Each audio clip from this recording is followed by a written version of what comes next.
let's get up to Paul Brown Stadium in Cincinnati. For the call, we bring in our broadcast team, Brandon Gaudin and Charles Davis. Coach, it's the NFL on EA Sports, and there you get a look at Paul Brown Stadium on the banks of the Ohio River in Cincinnati. Nothing like the fanfare of introductions to an NFL game, and that was in evidence a moment ago.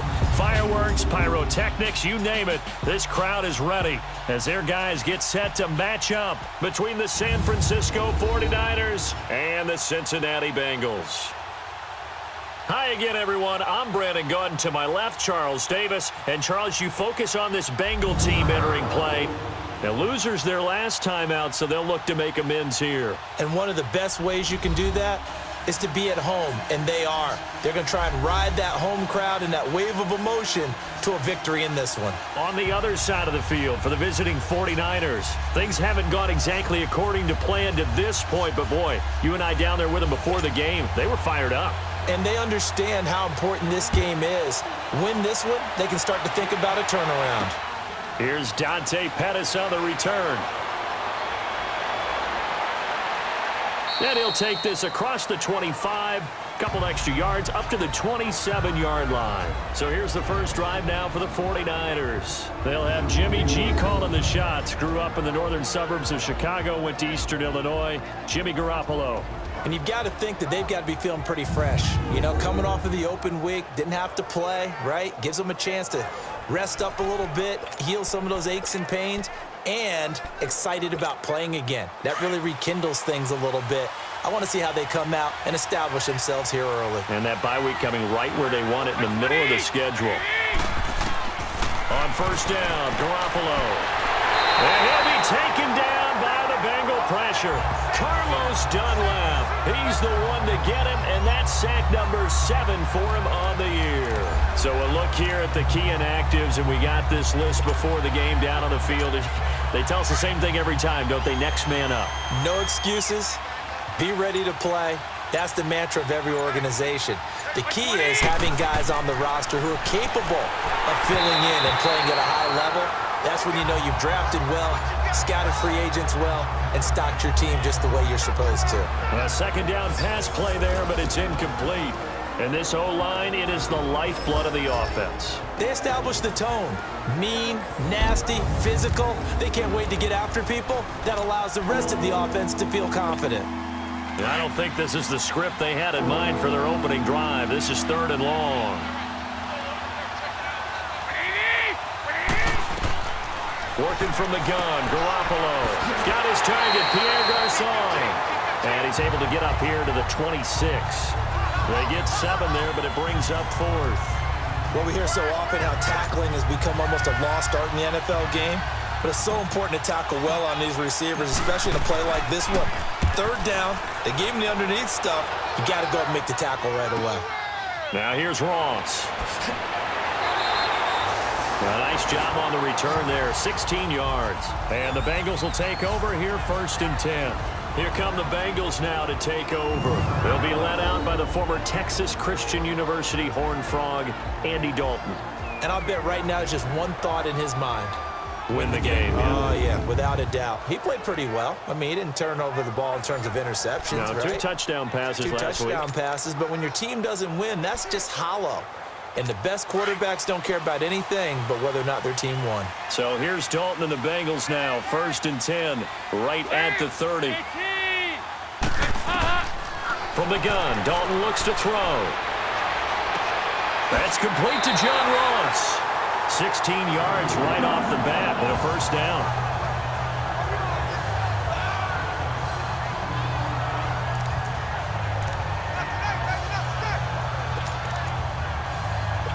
A big hitter to start the drive has him up near midfield here for 1st and 10.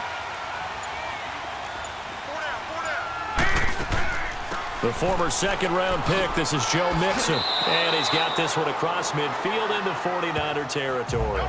He'll get a nice chunk there on the 1st down run, and it's 2nd and 4. Now, look, that wasn't a huge gain, but those are the types of carries I think they were missing in their loss last week. They couldn't get him going on the ground. Did you get the same feeling I did during our meetings, that they kind of regretted that he didn't touch the ball? Absolutely. You know, hey, he should have touched it more last week. They weren't going to make that same mistake, and they've taken care of that early. It's complete to Jerron Brown. And he is tackled inside the 40, not quite to the 35. His first catch of the game, good for 11 and a first down. This has to go down as one of the simpler routes in the playbook, but oh so effective. Nice completion there. Keeps the sticks moving.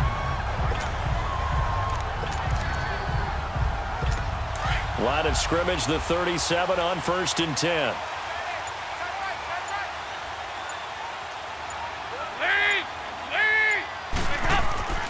Mixon with a first down carry.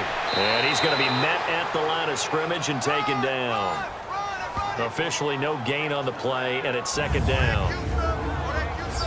And a look now at the Cincinnati offense. Out wide, they have A.J. Green, who can run every route you want on the route tree and take the top over the defense with his speed, and has the length to go over the top of people to catch the ball. But maybe the most impressive thing about him, the only wide receiver ever to be a Pro Bowler in his first 7 years in the NFL. The stop for no gain brings up 2nd and 10 from the 20.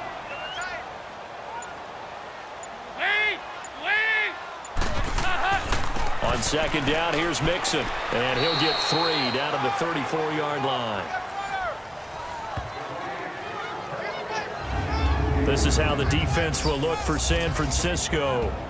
Now, they've been dreadful against the run. No getting around at number 32, dead last in the NFL. They have tried all season long to fix all the things that they need to in the running game, and they have been successful so far. I'm wondering if this is a time to just sell out. Make sure you have 8 in the box every time and bring a 9th and sometimes even a 10th to try and stop them from running the ball. So 3rd down now. They need the 27-yard line for a first.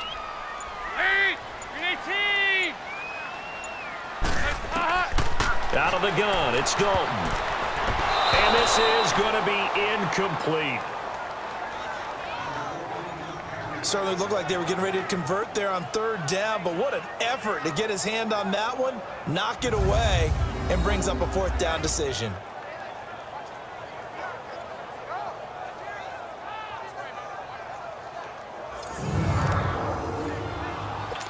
Here's Randy Bullock now as he'll go for the field goal.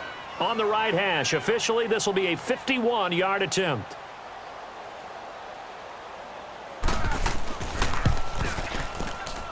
And Bullock will put this one through, and the Bengals are on the board first here. It's 3-0. These kickers now, it used to be that a 50-plus yarder was cause for celebration, now seemingly automatic. Yeah, isn't it funny when we prepare for a game, when you look at the backgrounds of these kickers, it's interesting, isn't it, to find out they were all-state quarterbacks, receivers, defensive backs, all-state wrestlers, right? Baseball players. We're finding athletes all along, and now they're just specialists putting it through the posts.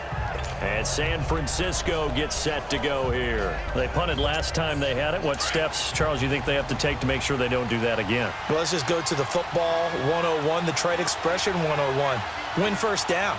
Make 5, 6, 7 yards on first down and make it a 2nd and 3, 2nd and manageable.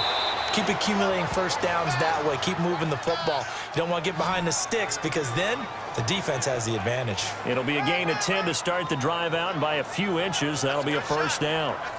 Tremendous blocking by the interior of the offensive line. They didn't just gash him there. They blasted a gaping hole for him to gallop through. I think if he comes back to the huddle, he better be giving them a whole lot of credit and thanking them for that much space to rumble. Line of scrimmage, the 37 on 1st and 10. Right back to him on first down. And he's going to be stopped up quickly here. Just a yard up to the 39. Defensive starters, here they are for Cincinnati. They enter play here 24th in the league against the run. For some defensive fronts, playing the run is not the priority. It's playing the pass, right? They get upfield, they rush the passer, and sometimes neglect stopping the run. That's something that they have to work on and reverse a little bit. Make sure you play the run on your way back to the quarterback.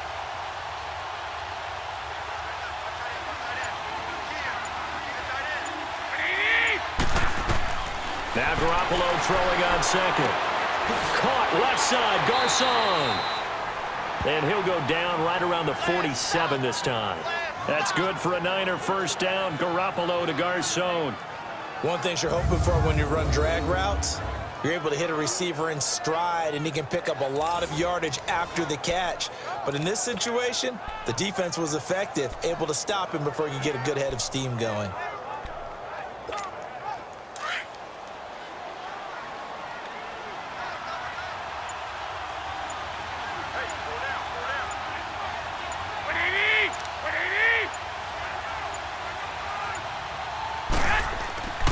And they'll go ground game here with a tailback.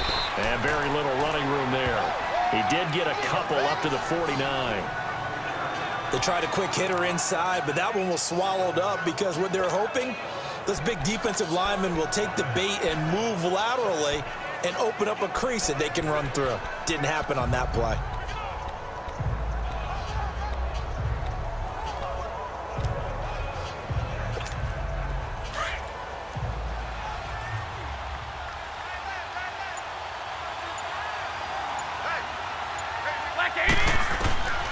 On second down, here's Garoppolo. Now he'll dump it underneath to his running back, complete. And he'll take it down shy of the 45 at the 46. Give him 6 on the play, and that'll bring up a third down. And we see another pitch and catch there to the running back. This position just continues to evolve. They become just as critical to the passing attack as a lot of receivers, tight ends, because their ability to make people miss in the open field can really generate big plays for an offense. Goodwin able to haul it in. And he's going to have the first down at about the 38. That's the first catch of the game for Goodwin. It's a first down. We've seen quite a bit of the short passing game here early on first quarter, haven't we? We have, and I think it works a couple of ways for this team because, number one, you throw the short game until they stop it. And if they're not going to stop it, you keep throwing it, and occasionally you'll break a tackle and turn it into a bigger gain. Also, if they start to creep up, start to pressure receivers, now you go over the top, take it deep, and now you get some of those big shots downfield. Here's the first carry for Bo Scarborough. It'll be a pickup of 10 yards. And that'll bring up a second and just about a few inches here. Despite the blitz, they're still able to pick up a nice solid gain. The disadvantage of blitzing often alters the normal spacing and run fits and leaves creases like they were able to exploit right there.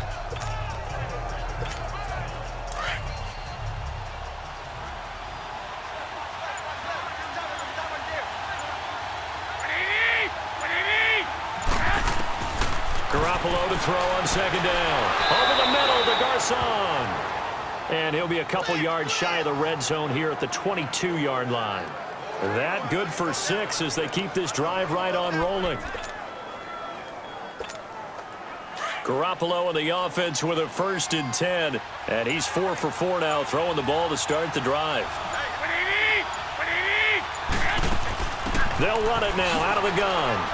And able to push his way forward here for a good little gain. Give him 5 on the carry there, and it'll be second down. A quick burst there, and he nicely bit off a pretty decent gain.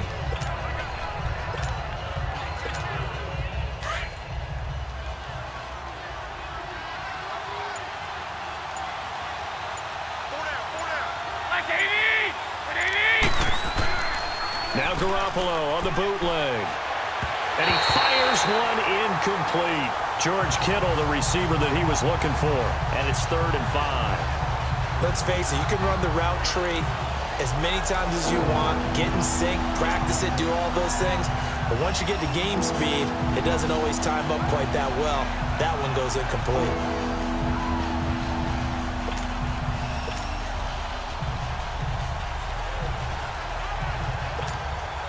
They come up now 3rd and 5 following the incomplete pass.